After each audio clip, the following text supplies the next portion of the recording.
Bonjour et bienvenue pour cette nouvelle revue d'Airsoft qui va concerner la réplique ACP de chez APS.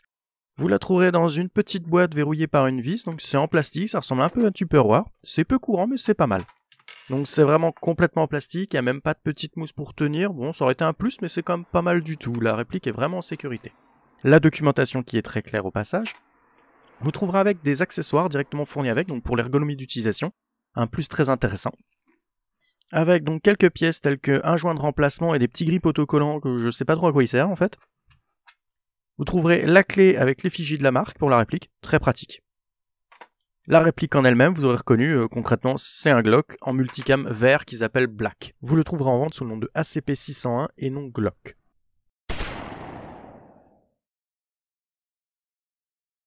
Passons à la réplique un peu plus en détail. La culasse est bien sûr blowback en alliage de métal. Le bas du corps est en ABS et contient un rail RIS de série sous le canon.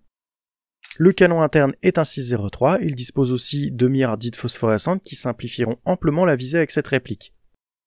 Pour le retour de culasse, c'est comme pour un Glock, c'est à ce niveau-là. Pour dégager le chargeur, donc ça tombe assez facilement sous le doigt, ce sera facile, le chargeur se dégage très facilement. La sécurité est au niveau de la gâchette, donc la sécurité va bloquer la gâchette directement. Donc on aura un très faible recul, on va dire, sur la gâchette, c'est très efficace. Pour la déverrouiller, il suffit de repousser, et c'est bon. Les grips sur la poignée sont plutôt bien gravées et disposent d'un marquage APS de chaque côté.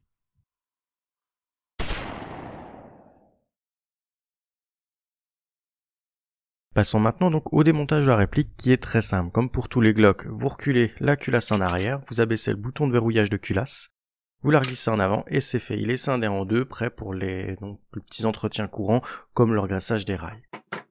Pour l'intérieur de la culasse, le guide ressort métal avec le ressort, on le pousse un peu en avant et il sort tout seul. Le canon, lui, il faut le pousser vers l'avant, faire assez attention parce qu'il peut accrocher donc ce qui sert de chambre pop comme vous voyez en plastique transparent, donc un peu de délicatesse ne fera pas de mal. Et voilà pour le gros du démontage.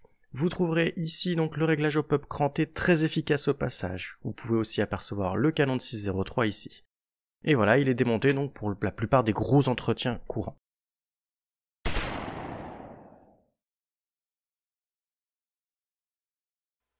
Nous passons donc au remontage de la réplique. Elle est tout aussi simple, voire un peu plus simple même que le démontage. Vous prenez donc le canon qui au passage est en métal, j'ai oublié de le dire précédemment, et vous le reglissez tranquillement dans son logement. Ensuite, vous prenez le guide ressort, vous le comprimez un tout petit peu pour bien le glisser aussi dans son logement.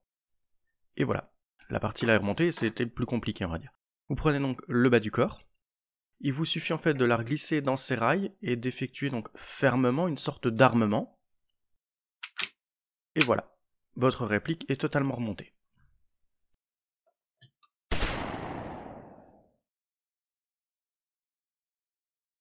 Passons maintenant au chargeur de la réplique. 23 billes en quinconce que l'on charge par le bas, ou alors vous pourriez aussi le charger par le haut, même si c'est déconseillé. Le talon de la réplique, il se coulisse. Vous aurez besoin d'un outil fin comme une pointe de stylo bille pour pouvoir le faire coulisser. Donc sur le terrain, vous ne devriez pas le perdre. Pour ce qui est du démontage, vous pouvez prendre donc la clé tête de mort qui sert de tournevis, ou alors un gros tournevis. Alors il faut savoir que dans ce chargeur, il est très particulier. La capsule de CO2 se monte à l'envers. Donc elle va être percée par le bas, va se vider donc dans le chargeur. Ceci devrait vous apporter une meilleure stabilité en termes de pression et en performance de tir. Le joint va donc aussi se situer sur le bas du chargeur, donc en cas de fuite il sera plus facile à changer, ne nécessitera pas un gros démontage du chargeur pour régler ceci.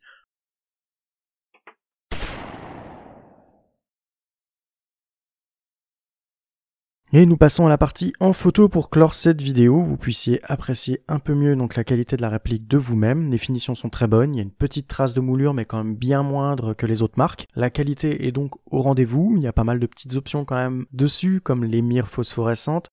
Le petit donc accessoire pour augmenter l'ergonomie de la poignée et pouvoir charger plus rapidement sa réplique. À savoir qu'aussi APS revend toutes les pièces de votre réplique et même des pièces un peu custom si vous voulez changer votre gâchette, votre culasse. À l'arrière, vous voulez enlever la tête de mort, il y a un gros service après-vente dessus qui est très intéressant si vous aimez personnaliser vos répliques, sachant que quand même la qualité est là, vous la payez un petit peu quand vous l'achetez, mais c'est quand même pas mal intéressant, c'est une réplique que je vous recommande si vous avez le budget pour. Je vous remercie d'avoir regardé cette vidéo, je vous invite à liker la vidéo, à commenter et aussi à vous abonner à la chaîne et de me rejoindre aussi sur Zone Actu car j'écris des articles